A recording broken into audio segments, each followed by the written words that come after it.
रमन और कीमती बकरा। एक दिन मोगा सिंह के घर पर। मोगा सिंह, मेरा जो कोट तुम मांग कर ले गए थे उसे मैं लेने आया हूँ। ओए रमन, वह टंगा है, ले लो, मैंने उसे एक शादी में पहना था। रमन कोट लेकर वापस चल देता है। अच्छा मोगा सिंह, फिर मिलेंगे। रास्ते में कोट की जेब से यह रद्दी कागज का टुकड़ा निकला है, फेंक दूं। वह कागज का टुकड़ा वहीं खड़ा बकरा खा जाता है। चलो, वह कागज बकरे का भोजन बन गया। तभी मोगा सिंह वहां दौड़ता हुआ आता है। ओए रमन, रुकना, उस कोट की जेब में मेरा 50,000 का बैंक ड्राफ्ट रखा था। मोगा सिंह, उसे तो बकरा खा गया। बकरे को खरीदकर हम इसके पेट से वह बैंक ड्राफ्ट निकाल सकते हैं। ओ भाई, बकरे का मूल्य क्या है? 50,500 रुपए। इतना महंगा? उसके पेट में 50,000 का बैंक ड्राफ्ट जो है। तभी मोगा सिंह की बीवी वहां आती है। सुनो जी, कोट की जेब से बैंक ड्राफ्ट निकालकर मैंने अपने पास रख लिया था। जो बकरे ने खाया है वह रद्दी कागज था। यह सुनकर मोगा सिंह खुशी खुशी वापस चल देता है। बाबूजी, चलो बकरे के 200 रुपए ही दीजिए।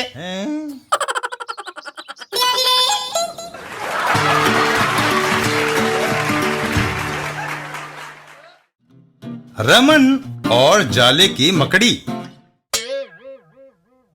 एक दिन रमन अपने घर में बैठा पुस्तक पढ़ रहा होता है। तभी एक मकड़ी उसके सामने नीचे को लटकती हुई आती है। रमन के हाथ चलाने पर वह वापस ऊपर सिमट जाती है। रमन फिर से किताब पढ़ने लगता है। मकड़ी दोबारा नीचे की ओर आती है। रमन गुस्से में अपना जूता निकालता है और उसे जाले की ओर उछालता है, लेकिन वह जूता वापस उसी के सिर पर गिरता है। आऊ! रमन दूसरे कमरे में जाता है और लंबा ब्रश उठाकर वापस अपने कमरे में आता है। वह लंबे ब्रश से जाले को उखाड़ देता है। परिणाम स्वरूप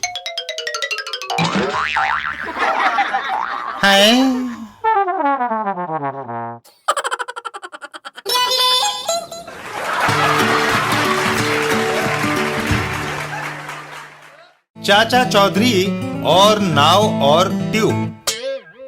एक दिन चाचा चौधरी और साबू समुद्र के किनारे बैठे थे। साबू, तुम तरबूज खाओ, तब तक मैं अपनी नाव में बैठकर समुद्र की सैर कराऊं।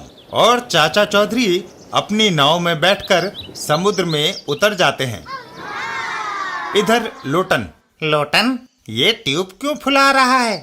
दरअसल मुझे एक नाव की जरूरत है जिससे मैं मछलियां पकड़ सकूं, लेकिन मेरे पास इतने पैसे नहीं हैं कि नाव खरीद सकूं। इसलिए मैं किसी को बेवकूफ बनाकर उसकी नाव से ये ट्यूब बदल लूंगा। इतना कहकर लोटन समुद्र में ट्यूब के सहारे उतर जाता है। थोड़ी दूर तैरने पर उसे चाचा चौधरी दिखाई देते हैं। वाह चाचा चौधरी, नाव में चलो, इसी के साथ सौदा किया जाए। लोटन चाचा चौधरी को आवाज लगाता है। चाचा चौधरी, तुम्हारी किस्मत खुल गई। मैं अपनी इस ऐतिहासिक रबड़ की ट्यूब का सौदा नाव से करने जा रहा था कि तुम मिल गए। बोलो, नाव के बदले में ये ट्यूब लोगे? इस ट्यूब में ऐसी क्या खासियत है कि मैं अपनी कीमती नाव देकर तुम्हारी पुरानी और घिसी हुई ट्यूब लूं? ये कोई मामूली ट्यूब नहीं है। इस ट्यूब से कोलंबस ने समुद्र पार किया था और अमेरिका की खोज की थी। अच्छा, तब ये सौदा मुझे मंजूर है। लोटन झटपट चाचा चौधरी की नाव में चढ़ जाता है। ये लो, संभालो ट्यूब, तुम कितने खुशकिस्मत हो। चाचा चौधरी ट्यूब लेकर नाव से उतर जाते हैं। चौधरी, लोग कहते हैं तुम्हारा दिमाग कंप्यूटर से भी तेज चलता है, पर आज तुम उल्लू बन गए। कोलंबस का इस ट्यूब से कोई वास्ता नहीं। ये तो मैंने आज ही कबाड़ी से 10 पैसे में खरीदी है। चाचा चौधरी ट्यूब के सहारे किनारे पर लग जाते हैं।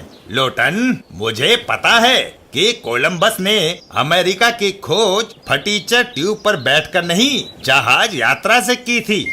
और सवाल रहा बेवकूफ बनाने का, वो तो तुम्हें 1 मिनट में पता चल जाएगा कि किसने किसको बेवकूफ बनाया।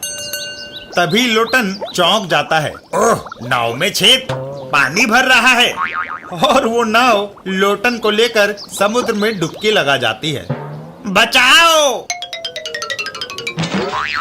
इधर किनारे पर चाचा चौधरी